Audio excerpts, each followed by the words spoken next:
1 year ago, I bought the ASUS ROG Strix G15 gaming laptop, and I think it's time to finally review it. I'm gonna start with some things I like about the laptop, then go over some negatives, and at the end I'll look at how much FPS I got in a couple different games. I won't tell you a lot of the specs because it makes the video boring, and you can click on the link in the description for them. Let's start off with the thing you'll notice first, the looks of the laptop.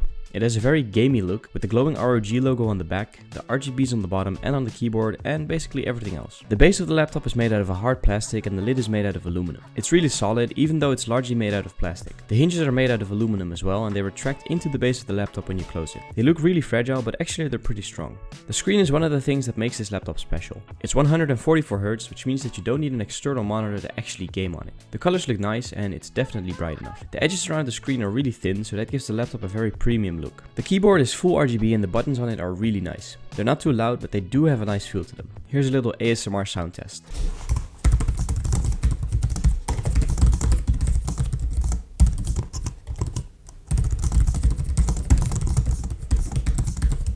The RGBs on the keyboard are not the only RGBs this laptop has. It has this strip on the bottom that's really cool, and it really gives the laptop a special look. The speakers are not really special. They do the trick and are good enough to watch YouTube videos on, but gaming or listening to music is best done with a headset because they don't have a lot of bass. One thing that people find important is the noise the fans on the laptop make. Luckily, the laptop has different modes that you can use. If you look closely on the keyboard, you'll see that there's a special button here. This button allows you to easily change the power modes of the laptop. You can set it to turbo, performance or silent. Silent mode basically eliminates all fan noises, while at turbo they are allowed to run at full speed, giving you the best performance. The ports on the laptop are decent. You have an audio jack and 2 USB ports on the left, and on the back there's a charging port, an Ethernet port, an HDMI port, a USB-C and another USB port. Something that I don't really like about the laptop is the fact that it has no inbuilt webcam.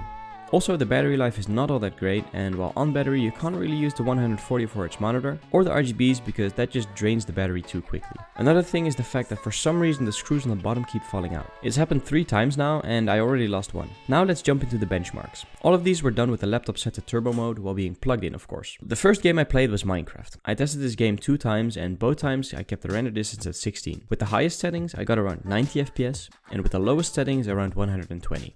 Next I played some Overwatch. On epic settings I got 120 FPS, on ultra 130, on high 150, on medium 180 and on low settings I got 200 FPS. I also played some Valorant.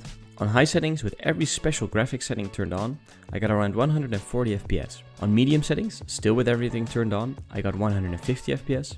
And on low settings with everything turned off, I got 160 FPS. I also played Apex Legends. This game gave me 80 FPS on high settings and 120 on low settings. In Fortnite I got 40 FPS on epic settings, 60 on high settings, 100 on medium settings and 130 on low settings. In conclusion, this is a great laptop that's not too expensive, but still has a lot of nice features and pretty good performance. I do recommend it, although if you plan to use it for studying or need a webcam, there might be some better options. I hope this review was helpful to you. If you have any questions, feel free to ask them down below, and a like would be greatly appreciated, of course. Thanks for watching and I'll see you in the next one.